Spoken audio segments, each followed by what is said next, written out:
as we saw in the last episode, Shiva has retired back up to his mountain and he has warned everyone to stay away. He wants nothing more to do with the world again.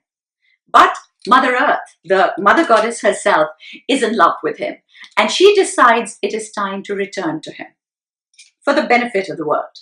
So, taking birth in the guise of the beautiful princess Parvati, the goddess arrives on Shiva's mountaintop and sets about trying to win his attention. They say that Parvati spent 100,000 years trying to win him. She put herself through every kind of hardship imaginable. She spent 10,000 years meditating without food or water. She spent another 10,000 years out there in the freezing cold without any kind of warmth or shelter. Everything that he put himself through, she put herself through the same and more. In the summer, she would build a fire and sit right in the middle of it to meditate. In the monsoon, she would allow the torrents of rain to lash at her body. In winter, she would sit in a ditch filled with freezing water, chanting Shiva's name day and night without a moment's pause. Till finally, after 100,000 years, she wins his love and they are married.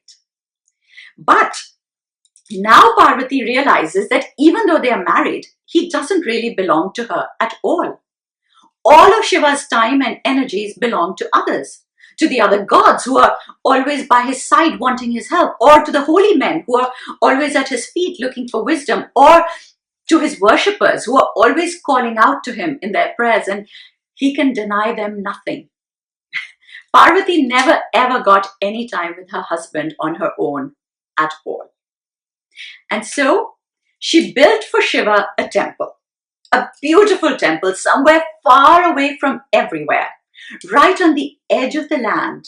And whenever she got fed up with all of these millions of people demanding his attention, she would take him away to that temple where he could dance and she could be alone with him.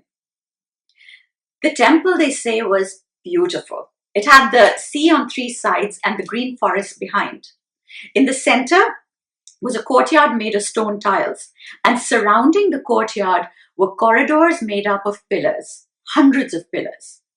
They say that when Shiva danced in that temple courtyard on those stone tiles, it was like watching lightning swirl. It was an amazing sight. His hair flying behind him, his feet thundering out the rhythm of the universe, the sound of his bells creating the heartbeat of life as they bounced off the pillars. So fragile and yet irresistible.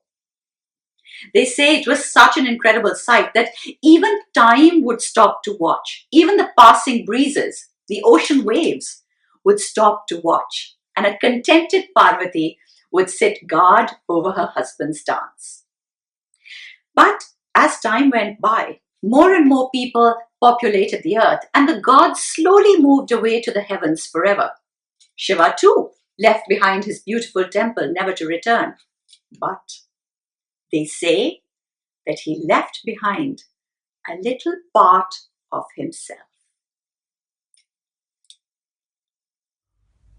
Stuff.